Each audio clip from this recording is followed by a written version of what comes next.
We are continuing to follow breaking news this morning at 5:30 after learning that the death of Pope Francis, dying today at the age of 88. Let's take a live picture now. This is at the Vatican. It's where the church's cardinals will gather and select a new pontiff. Now, Pope Francis will be buried outside of the Vatican at St. Mary Major, but his funeral will be here in St. Peter's Square. CBS News' Tina Kraus has more on the Pope's life and legacy. From his first words as Pope, Fratelli e sorelle, buonasera. Francis displayed a humble style that earned him the nickname the People's Pope, often wearing plain robes and living in a small apartment at the Vatican. Born in Argentina in 1936, Jorge Bergoglio became a priest in 1969 and Archbishop of Buenos Aires in 1998. He earned another nickname there, the Bishop of the Slums. He rode the bus, cooked his own meals, and preached in the poorest neighborhoods. The Pope's humility was visible during his visit to the U.S. in 2015. He rode in a small car and his Pope-mobile while getting around in Washington, D.C., New York, and Philadelphia. In the land of the free, at the home of the brave.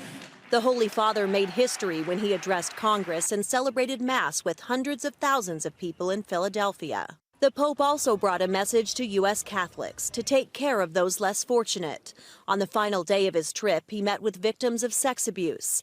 In 2019, Pope Francis expelled disgraced former U.S. Cardinal Theodore McCarrick after a Vatican investigation found him guilty of sexually abusing children. He was the most high-profile church figure to be defrocked in modern times. We ask forgiveness for our sins. The move came just weeks before nearly 200 senior church leaders met for a landmark Vatican summit to prevent clergy sex abuse. Nei confronti dei bambini. Despite the clergy abuse scandal, the Pope worked at making the church more welcoming. He launched a worldwide survey on contraception, premarital sex, and homosexuality. The Pope said gay people should not be marginalized and famously asked, "Who am I to judge?" Francis made history in 2023, leading the funeral of his predecessor, Pope Benedict XVI. That same year, he celebrated the first decade of his papacy with the release of his first podcast, or Popecast. In an historic interview with CBS's Nora O'Donnell in 2024, the Pope addressed criticisms of his efforts to revisit teachings and traditions of the Church. One thing is to take tradition into account, to consider situations from the past. But quite another is to be closed up inside a dogmatic box. Francis, who had part of his lung removed when he was younger, battled a number of health issues in his later years, including hospitalizations for bronchitis.